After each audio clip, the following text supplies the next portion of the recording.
નમસ્કાર દર્શક મિત્રો, હું છું જિગ્નેશ મહેતા. ટીમી ડિજિટલ પ્લેટફોર્મમાં આપનું સ્વાગત છે. સમગ્ર દક્ષિણ ગુજરાતમાં માવઠાના કહેરને કારણે ખેડૂતોને ખૂબ જ મોટું નુકસાન થયું છે. મારા જાહેર જીવનના 30 વર્ષમાં આટલું મોટું નુકસાન મેં કદી જોયું નથી. ખેડૂત ખૂબ જ નિરાશ થયો છે. એવા સમયે રાજ્ય સરકાર પાકનું સર્વે ચાલી રહ્યું છે. ચોક્કસ ખેડૂતોને મદદ મળવાની છે, પણ સાથે સાથે દક્ષિણ ગુજરાતમાં ઉકાઈ જળાશય અને કાકરાપાળ જળાશયને કારણે વિપુલ પ્રમાણમાં પિયત વ્યવસ્થા છે.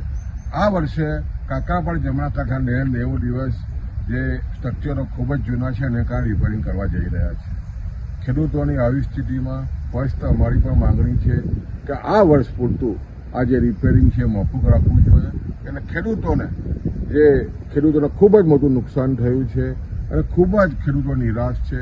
અને ખાસ કરીને દક્ષિણ ગુજરાતમાં જ્યારે ઉનાળુ ડાંગરનો સવિશેષ પાક થવાનો હોય ત્યારે 90 દિવસ નહેર બંધ રાખવી પણ હિતાવહ નથી. આવા સમયને કારણે, આવા માવઠાને કારણે ખેડૂતોને કમર ભાગી નાખી છે. ત્યારે આવનારા દિવસોમાં ખાસ કરીને 90 દિવસ નહેર આ વર્ષે બંધ રહે એના અનુસંધાનમાં માનનીય મુખ્યમંત્રીશ્રીને અને ખાસ કરીને પાણી પુરવઠા મંત્રીશ્રીને અમે પત્ર લખીને 90 દિવસ માટે નહેર બંધ ન રાખવા માટેની તાકીદ કરી છે.